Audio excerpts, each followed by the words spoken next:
नमस्कार प्रणाम, हमें राघवेंद्र स्वागत बा आप सबके इन खबर के भोजपुरी चैनल पे। समाजवादी पार्टी के राष्ट्रीय महासचिव और पूर्व मंत्री आजम खां के कोर्ट से बड़ा झटका लगल बाटे। आजम खां के हेट स्पीच मामला में दोषी करार दिहल गईल बाटे। थोड़ा देर में कोर्ट द्वारा ये प्रकरण में सजा का ऐलान कइल जाई।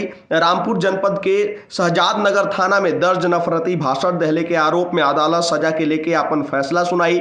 वर्ष 2019 के लोकसभा चुनाव के दौरान आजम खां रामपुर संसदीय सीट से सपा बसपा गठबंधन का उम्मीदवार रहने।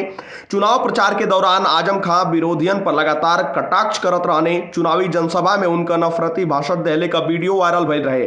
एके लेके काफी विवाद भी भइल। थाना शहजाद नगर के धमोरा में आयोजित चुनावी जनसभा में भड़काऊ भाषण के लेके तत्कालीन वीडियो निगरानी टीम प्रभारी अनिल कुमार चौहान द्वारा दर्ज करावल गई रहे। ये मामला में आजम खां पर तत्कालीन मुख्यमंत्री, रामपुर के तत्कालीन जिला निर्वाचन अधिकारी और निर्वाचन आयोग के निशाना बनावत हुए भड़काऊ भाषण देहले का आरोप रहे।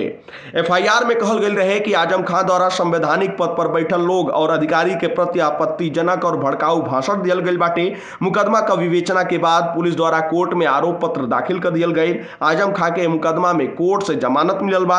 संयुक्त निदेशक अभियोजन शिव प्रकाश पांडे द्वारा बतावल गई कि प्रकरण का सुनवाई MP MLA court magistrate trial में चल रहल बाटे। दोनों पक्ष की गवाही और बहस पूरा हो गई रहे। पिछला सुनवाई पर कोर्ट द्वारा फैसला खातिर 15 जुलाई का तारीख तय कल गई रहे। अब फैसला कोर्ट का सामने आ चुकल बाटे। कोर्ट द्वारा आजम खां के दोषी करार बतावल गई बाटे। सजा के ऐलान भी कोर्ट द्वारा थोड़ी देर में कर दिहल जाई। फिलहाल जानकारी में इतना ही। देश दुनिया से जुड़ल तमाम खबर देखे खातिर आप सब जुड़ल इन खबर भोजपुरी के साथ। तब तक खातिर नमस्कार।